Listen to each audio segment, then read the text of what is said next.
Hoy vamos a ver la enciclopedia, la gran epopeya del conocimiento en la era de la Ilustración.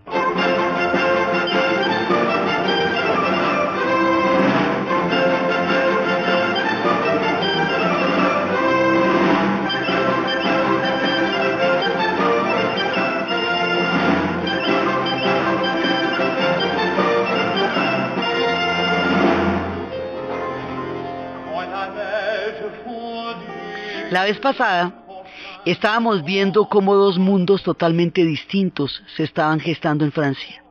Cómo existía este mundo banal, absolutamente superficial, rimbombante, extravagante, estrafalario de Versalles, que había creado Luis XIV en torno a su figura como Rey Sol, como una manera de centralizar absolutamente todo el poder de Francia en torno a su figura y alimentarlo sobre el culto de la personalidad a un extremo tal que todo el sentido de los 5.000 habitantes nobles de la corte y los 15.000 sirvientes era complacer al rey. Y cómo habían creado Versalles, porque a partir de la rebelión de la Fronda, en tiempos de Mazarino, se había creado una desconfianza hacia París, porque hasta cierto punto era ingobernable, digamos, lo que pasaba en París no se podía controlar. Entonces hicieron Versalles, y en Versalles crearon esta corte, que era una rumba gigantesca, que tenía su propia dinámica, su propia lógica, y que se iba cada vez más lejos de París, cada vez más lejos de Francia, como si quedara en otro planeta, hasta que va a quedar en la estratosfera.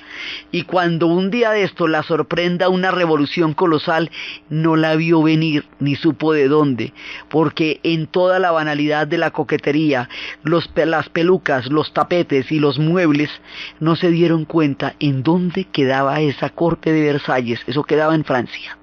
Entonces estábamos viendo por un lado eso, y estábamos viendo cómo sobre las condiciones políticas y la claridad conceptual del proyecto de Luis XIV, esto tenía un sentido para él, porque era canalizar todo el poder en torno a su figura.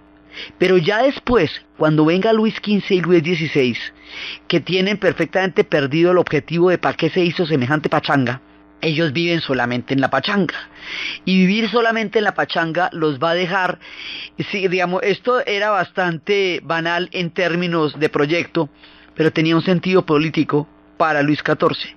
Con los dos siguientes ya no tiene ni el sentido político, entonces no queda sino la fachada, la banalidad y un lujo estrafalario en un París y en una Francia donde los impuestos eran durísimos, donde las guerras permanentemente los mantenían en condiciones muy difíciles, donde las cosas se fueron complicando cada vez más, y esta gente derrumba y Francia se derrumba. Entonces estábamos viendo que existía esa Francia, ese Versalles y ese mundo del absolutismo monárquico que había pasado desde el proceso que inició Enrique de Navarra hasta el proceso que va a llevar a su culmen Luis XIV y a su decadencia Luis XV y Luis XVI. Pero también estábamos viendo que al otro lado, en París, a pocos kilómetros, se estaba gestando un movimiento monumental, y es la historia de las ideas, la Ilustración.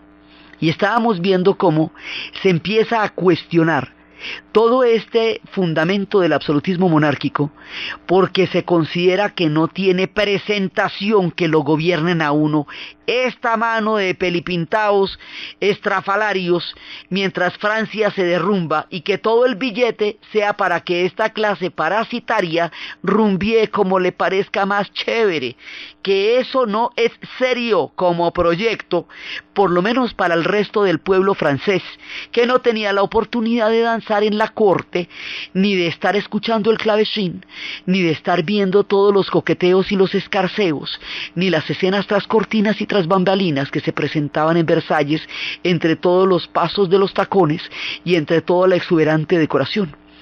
Entonces empezamos a ver cómo empiezan a cuestionarse las bases de lo que es la sociedad francesa.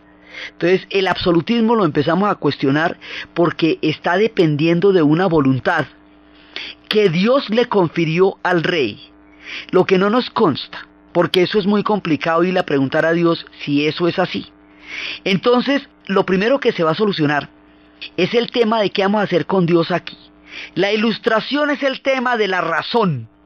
La razón es lo que va a edificarse como una luz que alumbra un mundo sumido en las tinieblas de la barbarie del absolutismo y que había pasado, según la interpretación de la época, 11 siglos de oscuridad en el medioevo. Entonces, si todo estaba fundamentado en la voluntad de Dios, lo primero que hay que hacer es separar una cosa de la otra, porque aquí se va a tratar de desacralizar la política, la filosofía, la ciencia, todo para poderlo desarrollar, porque veníamos en todo caso de un mundo completamente teológico, donde todo iba y venía de la explicación de Dios. Sobre esa base es muy difícil desarrollar lo que se viene, y lo que se viene es la ciencia, y es la filosofía, y es otro tipo de conocimiento que no pasa por la demostración de la existencia de Dios. Entonces vamos a resolverlo con un tema que se llama el deísmo. Ellos no pueden declararse ateos, esta Francia católica, y que no puede de ninguna manera, si eran tan peligrosas estas ideas, así veladas y sutiles como pudieran haber aparecido, si hubieran declarado de alguna manera una forma de ateísmo explícita, pues no habían estado contando el cuento. Entonces lo que hacen es separar el tema de la siguiente forma. Existe un Dios que creó el mundo, que le creó al hombre, que creó la naturaleza, que creó todas las cosas, y luego se desentendió y siguió en lo suyo. Entonces la creación ya no puede venirle a reclamar al creador aquello que fue su obra, porque su papel consistió en ejecutarla, en hacerla, y una vez que la hizo, ya dejó de ocupar su atención. Entonces es una manera de ponerlo en un bordecito para empezar todo el tema del desarrollo de la ciencia y de las leyes naturales y de toda la cantidad de ideas que van a venir de acá. Eso lo llaman el deísmo. Y es una manera de dejarlo, digamos, a un ladito, porque lo que viene acá es la razón, no la fe. Esa es una parte. La otra parte que estábamos viendo es que no puede depender de la voluntad de Dios el que la legitimidad de un gobernante se pueda erigir a sí misma, porque eso no hay quien lo verifique. Entonces, ¿de qué depende la legitimidad de un gobernante? De la voluntad popular, de la soberanía popular. Es el pueblo el que va a elegir a sus gobernantes a través de una figura que es el ciudadano, que ya no es el súbdito, porque el súbdito es aquel que obedece la voluntad del rey. El ciudadano es aquel que decide. O sea, el concepto de ciudadano no lo acuñan en esos términos todavía, eso se acuñan un poquito más tarde, pero el concepto sí ya está aquí, la soberanía popular. Entonces, más adelante habíamos visto que eso es lo que va a llevar al ciudadano, al voto, al derecho a elegir y a ser elegidos, a la democracia en la era moderna. Sí, pero entonces lo primero que hay que hacer es cuestionar la autoridad del rey, porque la autoridad del rey era tal que solo ante Dios debía rendir cuentas. Nadie podía cuestionarlo, nadie podía criticarlo, y estábamos hablando la vez pasada de cómo al alcalde quien lo ronda. Si el rey no tiene que rendir cuentas ante su pueblo, puede gobernarlo como mejor le parezca, y si lo puede gobernar como mejor le parezca, no hay ninguna protección frente a los abusos, los caprichos y los desmanes que un gobernante enloquecido, banal o ignorante puede ejercer sobre un pueblo que frente a esa figura estaba indefenso. Entonces no se nos puede olvidar que todo el tema de la Ilustración y lo que va a ser en el futuro la Revolución Francesa es una reacción al absolutismo monárquico, y es una reacción a este poder desmedido, a este poder sin ningún tipo de cortapisas, basado solamente en el capricho y en la voluntad de un solo ser humano, que está ahí porque Dios dijo. Entonces lo primero que va a hacer es bajarse de ahí, y la idea es que precisamente sea la razón y no la fuerza la que haga valer el derecho y la legitimidad de un gobernante, que sea porque es razonable lo que hace, lo que piensa y lo que dice, que el pueblo legitima y apoya su voluntad, y no porque sus caprichos sean impuestos mediante la fuerza, ni el suyo, ni las otras fuerzas. O sea, que nadie puede venir a ejercer la fuerza sobre el otro como una manera de convencerlo de que tiene más razón que el otro de estar ahí, porque la razón se justifica es en la demostración y en los derechos, y no en el uso indiscriminado y desventajoso de la fuerza, por un lado. Por otro lado, la clave de esto es la educación. Y en eso estábamos destacando la figura de Rousseau. Es la educación porque la idea es que todo se puede mejorar, o sea, el hombre se puede mejorar. El hombre nace libre y la sociedad lo corrompe, pero la idea, según la idea de Rousseau, pero la idea es que la pedagogía, la educación, puede liberar al hombre. Entonces, aquí la pedagogía va a ser uno de los núcleos fundamentales de la Ilustración, porque la idea es que el hombre puede mejorarse, que el hombre puede llegar a desarrollar paradigmas más altos de aquellos con los cuales nació, y que lo que hace la diferencia entre un hombre y su capacidad para ser libre, para ejercer su pensamiento, para decir sus opiniones, para expresarse, es la educación. Entonces, esto es uno de los núcleos de la Ilustración. ¿Qué es lo que se cree? Que el hombre se puede mejorar, se puede educar. Entonces, esto es una ruptura muy grande con el medioevo, en el cual estábamos simplemente en un tiempo transitorio hacia una salvación eterna, donde realmente estaba lo importante de la vida. Inclusive en el tiempo del medioevo se soñaba con una edad dorada perdida, un mundo griego y romano que había quedado atrás y que se pensaba había sido una especie de paraíso cultural que ya no existía. Aquí la idea es que vamos es para adelante. Y que para adelante quiere decir que el hombre cada vez puede tener más logros en todos los niveles del conocimiento, en la justicia, en la percepción de la sociedad, en el avance de la sociedad. Es decir, la idea de progreso. La idea de progreso está detrás de la Ilustración, porque la Ilustración precisamente es un instrumento para que el hombre progrese a través del conocimiento de la ciencia y de la razón, y a través de la búsqueda de la justicia dentro de las sociedades, mediante la igualdad de las naciones y la igualdad de los individuos al interior de una misma nación. Esa idea la van a formular ellos en ese momento. El planteamiento general de la Ilustración son las bases de lo que va a ser la teoría del hombre y del ciudadano, de lo que van a ser los derechos humanos. Y estábamos viendo la vez pasada cómo estas ideas van a ser tan poderosas que van a estar en el trasfondo del nacimiento de América Latina como continente, van a estar al mismo tiempo gestándose en los Estados Unidos con la Constitución de los Estados Unidos que declara la igualdad del hombre ante la ley, con el movimiento del Parlamento en Inglaterra. Son las ideas del siglo XVIII que están estremeciendo Europa y creando el concepto de libertad en Occidente, y se están generando en este tiempo de la Ilustración. Es en este marco en donde se está cambiando toda la mentalidad. Y es aquí, nosotros estábamos viendo los protagonistas, estábamos viendo a Rousseau, estábamos viendo a Voltaire, estábamos viendo a Montesquieu con la separación de poderes, para que todo el poder no le detente una sola persona, que sea juez y parte, sino que existan diferentes poderes, que tengan asignaciones distintas, que se puedan vigilar entre sí y que puedan ofrecer una transparencia frente a la ley y frente al ciudadano, y que exista un sistema probatorio en el cual usted no pueda ser encerrado simplemente porque al rey no le gustó lo que usted dijo, en el cual usted no pueda ser censurado simplemente porque sus opiniones no son las más acordes o no son las más convenientes para el poder de turno, que usted tenga todo el derecho a expresarse. Y por eso hablábamos de la famosa frase de Voltaire: no estoy de acuerdo con lo que usted dice, pero sería capaz de morir por el derecho que usted tiene a expresarlo. Entonces estábamos viendo eso. Dentro de este marco va a ocurrir un hecho que compendia todo lo que está pasando, que lo va a aglutinar, que lo va a hacer posible, que lo va a popularizar y que lo va a difundir, porque estas ideas tienen todos sus sentidos en la capacidad para que se les difunda. Ese hecho, una de las epopeyas más grandes del conocimiento en Occidente, algo que han calificado como el avance de la razón, el triunfo de la razón en tiempos irracionales, porque esto es en tiempo del absolutismo y esto ya es en tiempos de Luis XV, que era un hombre bastante despistado con respecto al proyecto político que tenía Luis XIV. Esto ya en tiempos de Luis XV es el comienzo de la decadencia.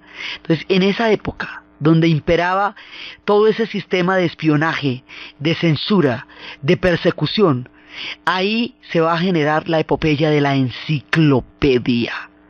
Entonces es precisamente ahí donde se concreta el logro de la Ilustración, porque eso acuña todos los ideales: la ciencia, la pedagogía, el progreso, la historia, la filosofía, la difusión del conocimiento, la democratización del saber, el acceso de la gente a las cosas para poder ejercer los derechos. Todo eso va a ser la enciclopedia. La enciclopedia va a tener toda clase de problemas, la van a perseguir, la van a arrestar, sus miembros van a pasar tiempos en la cárcel, los textos los van a decomisar, los van a infiltrar, la información no se las van a dar. Mire, esto es una obra de un tamaño tan grande, y es la obra fundamentalmente de Denis Diderot, de Rousseau, de D'Alembert. Son ellos, digamos, de Condorcet. Son ellos los que la van a acuñar. Y esto va a ser una cosa impresionante, porque van a tener, ya cuando la hagan, ya en el momento esto va a tener, y cantidades, son 72.998 artículos, 20 millones de palabras, redactados por más de 1.000 tipógrafos. Esto va a tener, se va a difundir en una cantidad de, son impresores, encuadernadores, se distribuía en Francia, en toda Francia, y también se va a distribuir en Londres y en San Petersburgo. Va a constar de 33 volúmenes, van a durar más de 3 años haciéndolas, van a sufrir todas las historias más terribles, porque van a pasar en todos lados cárceles, persecuciones. El propio Denis Diderot le toca pasar una cantidad de tiempo en las prisiones políticas y en las mazmorras por culpa de artículos que pudo haber publicado. Entonces esto va a ser una epopeya contra viento y marea, en pleno absolutismo monárquico, infestada como estaba de espías París, con toda clase de ojos y oídos espiando a favor del rey, con un sistema policial absolutamente brutal y una cantidad de gente vigilando a todo el mundo por las calles. Sacar una enciclopedia de 33 volúmenes, te cuento un cuento, porque eran las ideas más peligrosas que podía haber en la época. La ciencia, que ponía de lado y cuestionaba la existencia de Dios, y por tanto el poder de la Iglesia en esa época, que estaba basado sobre un hecho teológico. Por otro lado, el poder mismo del rey, que estaba basado en la voluntad y en el derecho divino de los reyes. Por otro lado, las bases mismas de la forma de gobierno del absolutismo monárquico. Todo eso lo cuestionaban las ideas de la Ilustración, y eso estaba escrito y consignado en la enciclopedia para que todo el mundo lo pudiera leer. No existía nada más peligroso que eso.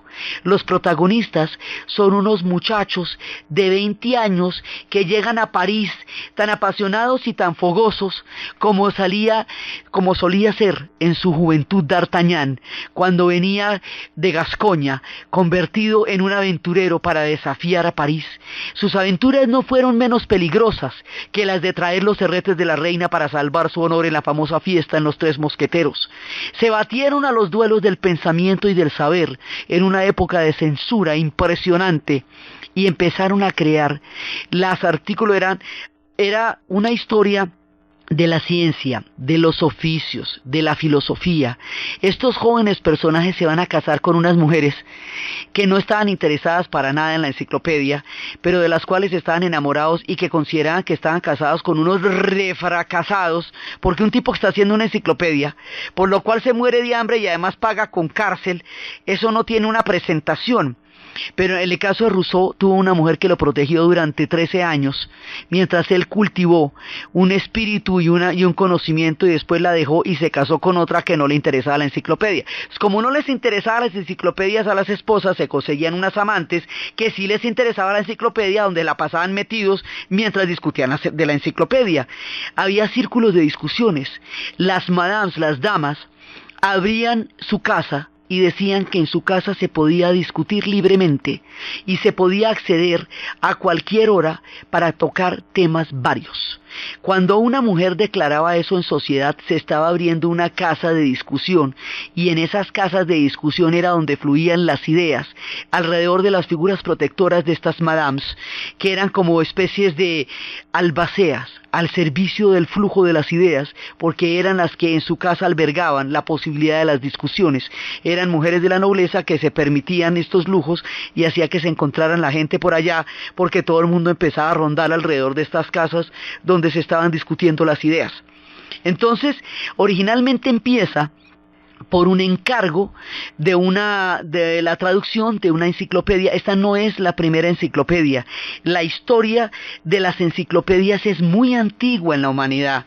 Esto viene de tiempo atrás. Sabemos de enciclopedias en Mesopotamia, con las tablillas cuneiformes, en la época de Asurbanipal, en el año 668 a.C., y tenían una biblioteca palaciega, de pedazos de los cuales están en el Museo Británico, obviamente. Sabemos de enciclopedias que existieron en los diferentes tiempos, de enciclopedias islámicas, una de las cuales era el libro de las tradiciones, y estaba dividido en secciones de poder, de guerra, de nobleza, de carácter, de enseñanza, de elocuencia, de ascetismo, de amistad, de alimentos y de mujeres. Y era la enciclopedia del mundo islámico, era un colectivo de todo el conocimiento que tenía la civilización islámica, y tenían un canon de medicina, de donde bebieron y escribieron Averroes y Avicena. Eso también existieron en todas las épocas, en diferentes culturas. Inclusive ya los ingleses tenían una, porque esto era una traducción de una enciclopedia inglesa. ¿Qué diferencia esta de las demás? Que esto es una epopeya a las ideas de la libertad en los tiempos más irracionales del absolutismo. El contenido de la idea de libertad, como se conoce en Occidente, y de la idea de igualdad, está en la enciclopedia. Por eso es tan importante. Entonces la idea era, originalmente, había que hacer una traducción, y un librero llamado Le Breton había contratado a un señor Silius y a un señor Mills para que hicieran la traducción, pero los dos eran unos farsantes. Ninguno de los dos realmente estaba interesado en hacer la obra, ni conocía el idioma lo suficiente para hacer una traducción que no fuera literal. Entonces terminan estafándolo, el hombre termina perdiendo un montón de dinero, y termina buscando unas personas que se hagan cargo de la obra. Y así, estos jóvenes que habían llegado a París, uno de ellos había sido abandonado en un hospicio. Era hijo de un hombre y una mujer de la aristocracia baja. O sea, en la aristocracia también había escaleras, ¿no? Había la alta aristocracia y había una aristocracia de menor rango, pero parte de la corte. Entonces, dos personajes de esta aristocracia, en toda esta coquetería que les comento de Versalles, detrás de las cortinas y de los tapetes y de los tacones y de las pelucas, engendraron un charejito que ninguno de los dos iba a asumir, y iban por allá y los dejaban en la puerta de los monasterios o de los conventos para que se hicieran cargo de ellos los clérigos. Dejaron a este muchachito, y un cristalero lo adoptó, y un cristalero lo educó y le dio una posibilidad del mundo. Este muchachito tendría un talento absolutamente increíble para las matemáticas, realmente increíble, y el mundo lo conocería como D'Alembert. Y este es uno de los enciclopedistas, toda vida es valiosa. Entonces, este personaje se va a encontrar con un joven fogoso que querían meter de clérigo, una familia, digamos, modesta, pero con ciertas posibilidades. Lo querían meter de clérigo, pero él estaba enamoradísimo de una mujer por la cual se salió de clérigo y se fue, y estaba en París y se casa con ella, y va a tener toda una historia con ella, y va a tener una historia con otro poco de gente, y es un personaje lleno de fe y de fuerza, y es como la columna vertebral de la historia, Denis Diderot. Entonces ellos se van a encontrar en estas casas de discusión que les comento, y allá se van a conocer con Rousseau. Y entre todos los avatares de los círculos literarios, ellos van a terminar llevando a cabo la obra que había dejado inconcluso este par de estafadores, Silius y Mills, a nombre de Le Breton, y empieza en un principio una traducción que luego se volvió una creación, porque esto va a ser Diderot recorriendo por todas partes los oficios, pidiéndole a los artesanos que le enseñen qué es lo que hacen. Los artesanos no le enseñaban qué era lo que hacían porque consideraban que era un recaudador de impuestos y lo que iba a hacer era clavarlos, o que era un espía industrial, digamos, y que iba a imitar las obras y los secretos, entonces lo echaban de todas partes, tipo para explicarles que no, que lo que está haciendo es una enciclopedia. Pero ¿cómo le parece la idea en esa época de compendiar todos los oficios? Esto era cantidades de gente escribiendo y cantidades de gente haciendo grabados, y Diderot revisando cada grabado para poderlo autorizar para impresión, y cada artículo para poderlo corregir a ver si se podía llevar a cabo en la enciclopedia. Esto es un trabajo faraónico. Esto es como construir la Gran Muralla. Esto es una de las epopeyas que más energía, tenacidad, valor, obstinación, constancia y meticulosidad ha exigido de cuantas empresas humanas se han podido ejercer en la modernidad. Es la creación de la primera enciclopedia moderna, la enciclopedia, y a los hombres que entregaron su vida a este proyecto se les conoce como los enciclopedistas. Y eso va desde los tiempos de Asurbanipal, pasando por la epopeya de la enciclopedia, hasta Encarta y Wikipedia hoy día en Internet, hasta cuando usted ya va colocando en la red lo que usted considera que es importante. Es la misma idea, porque sigue siendo la idea de democratizar el conocimiento, la idea de hacerlo libre, porque el conocimiento, acuérdese que nosotros estamos saliendo desde las abadías, donde el conocimiento estaba encerrado en libros que solo conocían los monjes copistas, que a mano transcribían un libro toda una vida, del cual existían 1 o 2 ejemplares que solo conocerían los miembros de la abadía. Luego viene Gutenberg con su genial idea de traernos la imprenta y poder hacer cantidades de hojas de un mismo texto para que mucha gente lo pueda ver a la vez. Entonces empieza la industria editorial y empiezan a circular los libros. Cuando ya tenemos las formas técnicas de hacer los libros, cuando ya existe el grabado, cuando ya existe la imprenta, cuando ya existen los talleres para hacer los libros, ahora tenemos otro problema: la censura. Sí, porque no es solamente las condiciones técnicas para poder realizar un invento, sino la contracorriente a la marea de la época. Esto era muy peligroso.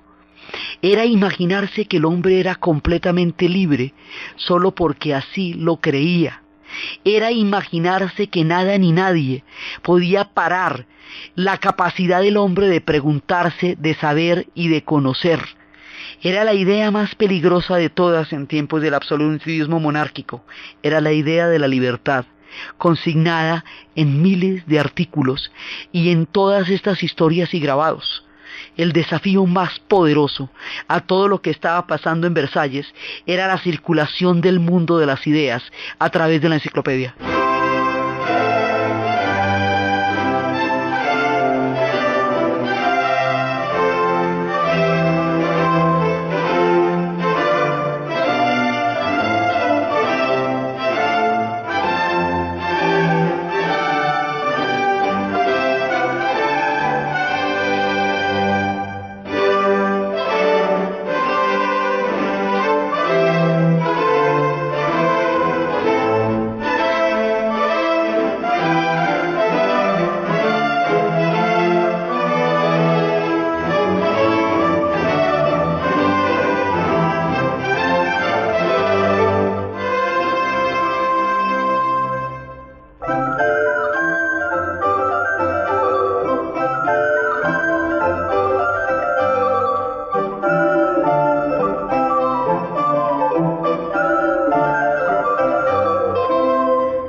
¿Qué contiene la enciclopedia?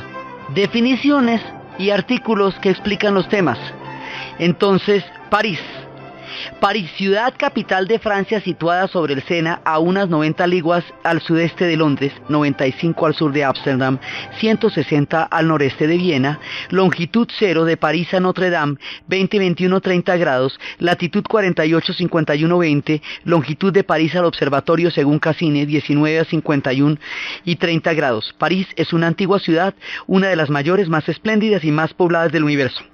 Ella sola ha dado más grandes personajes, más científicos y más mentes preclaras que todas las demás ciudades de Francia juntas. Se cuentan 700.000 almas en la ciudad, 23.000 casas y un gran número de suntuosos palacios. 3 de estos soberbios y notables palacios destacan sobre los demás: las Tullerías, Louvre, Luxemburgo. Louvre no está acabado aún. Cada rey desde Francisco I le ha añadido una parte grande o pequeña. Puede que Luis XV se distinga por haber sido el que al fin le vaya a dar su perfección final. Bohemios es el nombre que se le da a los vagabundos que se dedican profesionalmente a decir la bienaventura y a leer las palmas de las manos. Tienen talento para el cante, la danza y el robo. Por quier se han remontado de sus orígenes hasta 1427. Habla de 12 penitentes que se convirtieron a la fe cristiana en el Bajo Egipto y que, expulsados de allí por los sarracenos, viajaron a Roma y se confesaron con el Papa, quien les impuso como penitencia errar por el mundo durante 7 años sin dormir 2 días en la misma cama. Entre ellos había un conde, un duque, 10 caballeros, a los que acompañaron 7 o 20 personas. Llegados a París se alojaron en el Chapelle, donde fue a verlos mucha gente. Lucían ajorcas de plata en las orejas, tenían los cabellos negros y rizados, sus mujeres eran ladronas y adivinaban el porvenir. El obispo de París ordenó que se evitara su trato y se excomulgara a quienes acudieran a consultarlos. Desde aquella época el reino está infestado de vagabundos de la misma calaña. Son definiciones y definiciones. Prólogo. Literatura. En poesía dramática es un discurso que antecede a la pieza y que introduce bien a un personaje o bien a algunos de ellos. Los prólogos de las piezas inglesas constituyen casi siempre la apología del dramaturgo que ha escrito la obra. Son definiciones. ¿Cómo las vamos a hacer? ¿En orden temático? Eso es muy complicado. Porque ¿cómo vamos a dividir los temas? Hagámoslo de una manera más simple, en orden alfabético. Eso, empecemos por la A. Sí, entonces las enciclopedias tienen un orden alfabético. ¿Qué deben tener? Todo lo que se sabía en la época. ¿De qué deben hablar?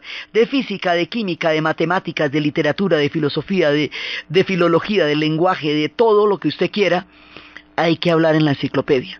¿Qué podemos contener ahí? Cualquier cosa que nos interese buscar. ¿Para qué la hacemos? Para que la gente se ilustre, porque la ilustración es la que permite el conocimiento y el conocimiento es el que permite la libertad y el ejercicio de los derechos. Entonces, pero había que inventarse el formato, había que inventarse la manera y había que escribir todos esos artículos y había que hacer una investigación absolutamente colosal, porque por ejemplo en el caso de los oficios usted tenía que ir a constatar cómo eran cada uno de los oficios, tenía que ir donde los herreros, donde los talabarteros, tenía que ir donde los panaderos, tenía que ir donde los sastres y averiguar qué era lo que hacían y definir los oficios para que en la enciclopedia de los oficios usted encontrara exactamente qué es lo que hace un sastre, qué lo hace sastre y por qué.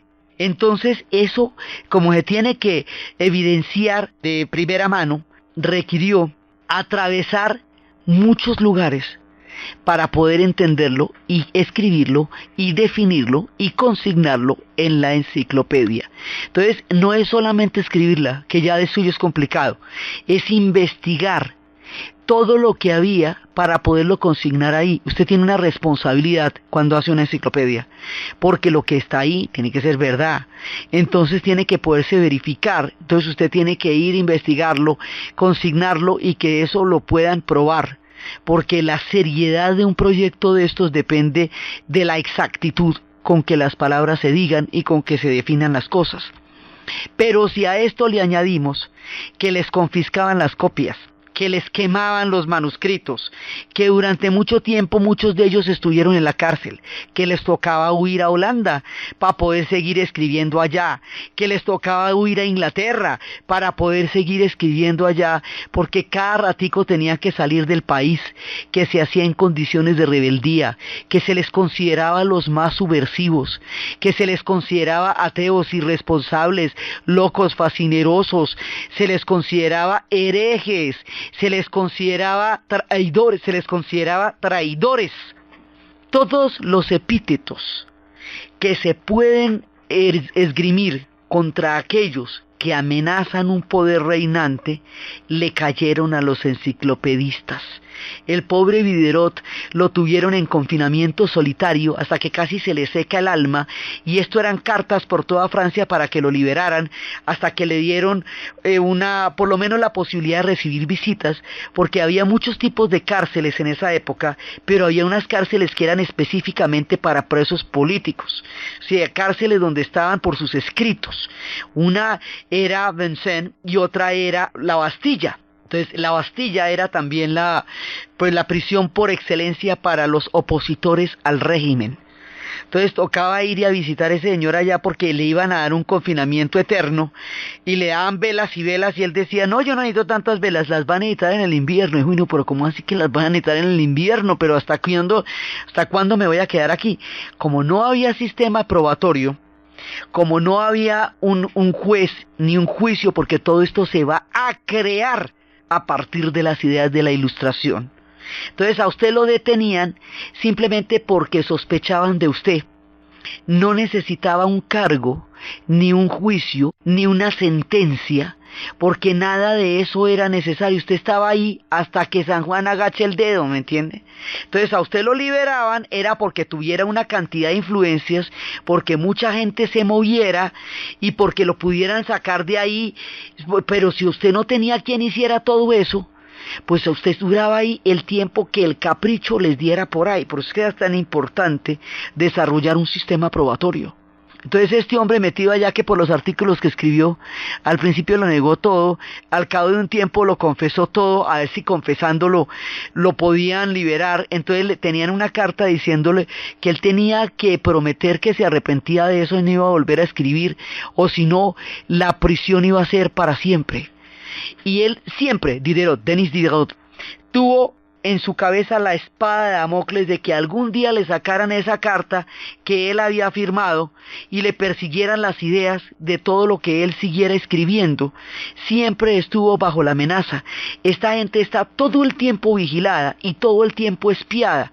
Entonces usted necesita coordinar con 1000 personas que están haciendo todas las planchas, con 1000 tipógrafos y con 1000 grabadores, y al mismo tiempo cuidarse de que la policía no se dé cuenta que usted está haciendo todo esto, porque era una empresa clandestina, en un momento en que está surgiendo un mundo del pensamiento, de la literatura y de las ideas, al pie de la rumba de Versalles, en medio de la policía del rey, en un momento en que las dos Francias se van escindiendo, la Francia de las ideas.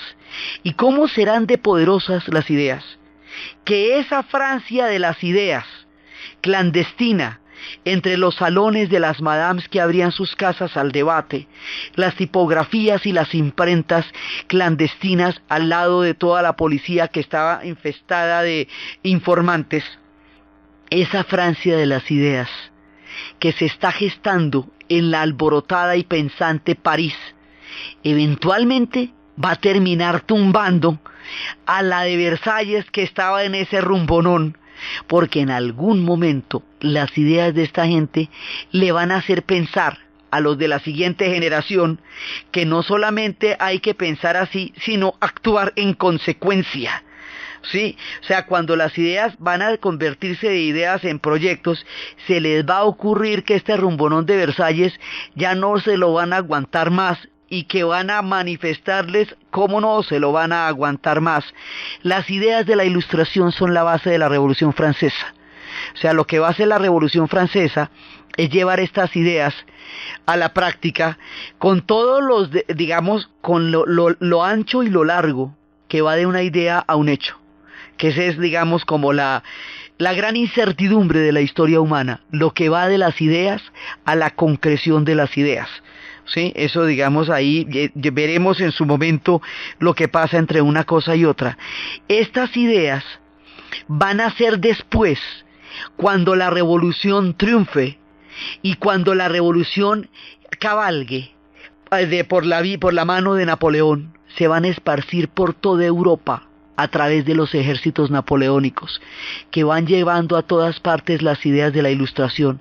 Habrá quienes las entiendan y empiecen a desarrollar sociedades a partir de estas ideas, y habrá a quienes estas ideas les van a ser impuestas por la fuerza, y van a rebelarse no contra las ideas, sino contra la fuerza que les fue impuestas, que fue el caso de España cuando va a ser invadida por Napoleón.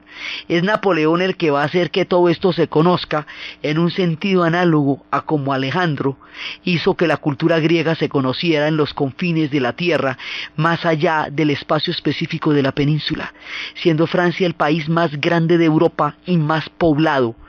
En ese momento ebulle con las ideas de la Ilustración, que son las que van a cabalgar entre una revolución y un ejército napoleónico, que son las que van a llegar por la vía de Miranda y de Espejo y de Nariño a América, que son las que van a subyacer en nuestro proyecto de nacimiento como continente, que son las que van a quedar consignadas en la Constitución de los Estados Unidos, que son las que se van a defender con Locke en la creación del mundo del Parlamento inglés, que son las que van a concretarse después en los derechos humanos, que son las que después van a tener un carácter vinculante y universal, que son las que van a crear el Estado moderno, que son a partir de las cuales nos podemos referir para poder reclamar contra cualquier injusticia y vulnerabilidad a nuestros derechos que se cometa, porque existen estas ideas.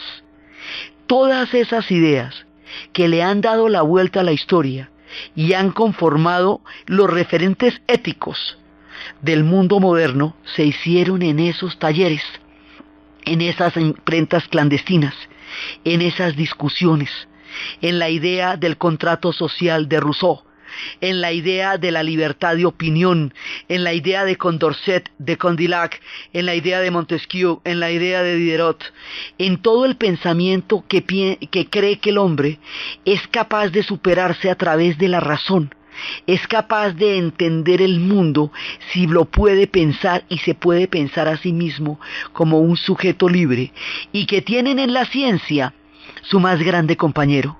Ellos le van a dar a la ciencia un optimismo febril porque considerarán que es la ciencia el instrumento que los va a ayudar a imponer sobre una sociedad que ellos consideraban oscurantista el mundo de la razón. La ciencia y la política están de la mano en la Ilustración porque son los dos ejes sobre los cuales se basan, pero el proyecto es ante todo un proyecto pedagógico, porque se trata del progreso de la humanidad. Ya no venimos de un paraíso perdido, ya no tenemos un mundo antiguo que fue mejor que el que tenemos ahora. Ahora lo que tenemos es la capacidad para progresar, para ir para adelante, para crear mejores mundos, para imaginarnos. No hay límites, todo se puede imaginar, todo se puede crear. El optimismo de la idea del progreso se forja en esta época y va a durar hasta finales del siglo XX, casi que hasta el efecto invernadero, hasta el dilema del cambio climático y las consecuencias de un desarrollo desenfrenado de esta ciencia que ellos consideraban salvadora. Solo hasta ahora, en la posmodernidad, empiezan a cuestionar la idea de progreso como algo lineal e ilimitado, que ahora hay que definir en los tiempos en los cuales vivimos.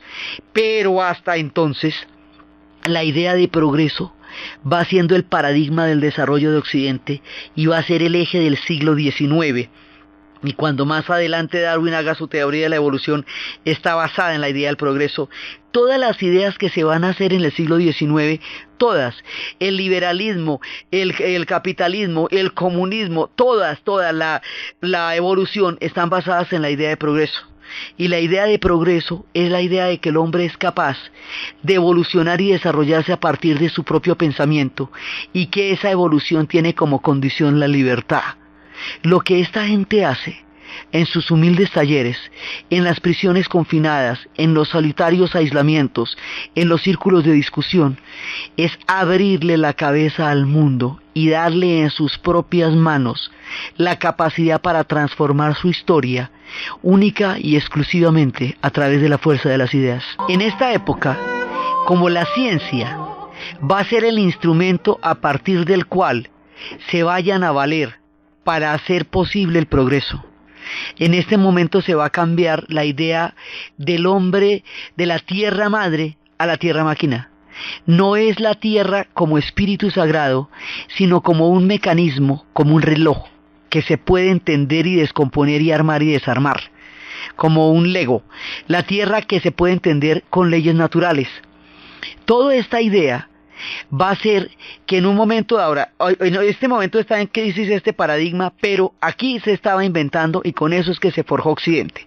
Entonces ellos, con esta idea, es cuando se va a empezar a medir la Tierra. Es cuando la misión geodésica va a llegar al Ecuador para entender, medir la mitad del mundo. Es el tiempo del sistema métrico decimal, es el tiempo de las matemáticas, es el tiempo de las mediciones de Laponia, es el tiempo de la descripción de la Tierra también. Y esas son las influencias que aquí se convertirán en la expedición botánica también, porque es el momento en que la ciencia, junto con las ideas de la ilustración en lo político, están transformando al hombre y dándole toda la libertad de soñar con la utopía del progreso. Es el tiempo de la utopía de Gulliver, es el tiempo de las grandes utopías, porque la mente está abierta en los tiempos de mayor terror y oscurantismo al sueño de todo progreso posible. La historia de esas misiones que fueron a medir la Tierra, de todos aquellos que llegaron con compases a entender dónde estaba planteado la mitad del planeta, y los que fueron a Laponia, y los que descubrieron los confines de la Tierra y de la gran epopeya de la ciencia, es la que vamos a ver en el siguiente programa. Entonces, desde los espacios de la libertad de la mente consignada en las tipografías y en las imprentas, desde la gran epopeya del conocimiento que es la enciclopedia, desde la fuerza de las ideas, desde la fe inconquistable de quien tiene en la mente profundamente entronizada la idea de la libertad, y desde una época que en la mayor barbarie surgió el triunfo de la razón, en la narración de Ana Uribe, en la producción Jessy Rodríguez, y para ustedes, feliz fin de semana.